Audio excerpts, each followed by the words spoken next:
Most companies have an internal database or internal systems that can only be accessed on their network. You can think of this like a physical file. You have to be in the office to open the door to locate those files. Network drives are an example of this. To access the box your files are on, you need to be within the same room or network as those files. Depending on your company's setup, you may need to be connected to their internal network all of the time, some of the time, or even none of the time. Many companies utilize a few different methods for doing this, such as VPN, VDI, or remote desktop. Let's start out with a remote desktop system. This is arguably the slowest and most cumbersome method. You may be able to use your computer or your company computer to remote into a desktop which is physically located in the office plugged into the network. That computer can then access all the files. However, because you're remotely accessing that computer, there may be some slowdowns and you may have some glitches, and if there's a power outage at the office, that computer gets shut off, you'll have to call someone to physically walk over and hit the button in the office to turn on that desktop. You are using two full physical computers in order to do the work of one computer. Some companies take this an extra layer to where you have to be connected to the company network in order to access that desktop. This would mean you are connecting to either the VPN or the VDI and then connecting to this remote desktop in the office. This is essentially using three computers or three different ways of getting connected,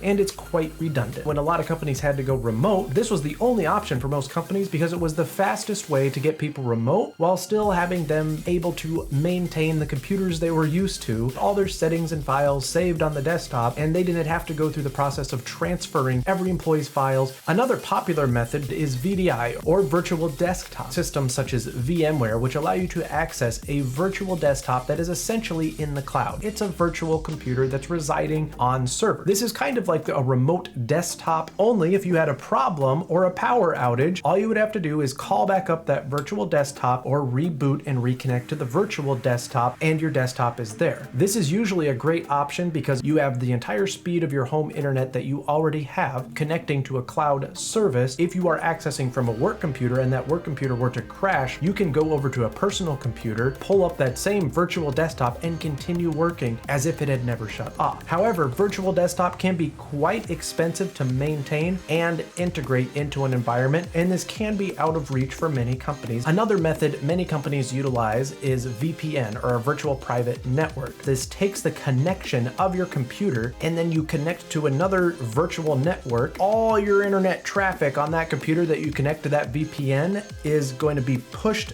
down and redirected through a tunnel that then acts like your company network. So it's kind of like taking your phone number, putting a mask in front of it, filtering it through, so when it gets to you, you think the company is calling me. By the time your computer connection gets to your company network services, it sees the connection is coming from within the company network. If you have a company issued device, typically those devices are already going to be connected to your company's VPN, so when you turn it on even at home, it's like you're in the office connected to all your company's services already. One of the down points of a VPN is it will almost always slow down your internet connection, sometimes fairly significantly, because it's taking your home internet or whatever internet you're connected to connection and it's forcing it through that tunnel to go out. If you're working off a public internet or guest internet where there's not a password, other people might be able to see your computer on the network. They can actually infiltrate your computer and access the files. However, if you're on a public or guest network and you connect to a VPN, they won't be able to see your computer anymore because it's sending you through this other VPN. VPN is probably the easiest and the most direct, but it also can be slower than using VDI, which is why VDI ends up being such a great option for most companies and for most remote workers, especially if your company has the ability to build up that infrastructure. And it also might cut down on physical hardware costs. If you have a VDI, your company might not have to provide laptops to everyone. If you have a computer at home that you're already working from and they have this virtual desktop, you can just pull that up and remote into that and use the virtual desktop from your own personal computer, so the company can put all the money that they would have spent on those devices can instead put it into beefing up the virtual infrastructure. Now that said, in my experience, most companies still want to provide you with their hardware so they can manage it. They're not going to be able to troubleshoot your own personal device. They don't know what system you're running in, so it's just safer for most companies to give you a laptop and tell you to use the VPN VPN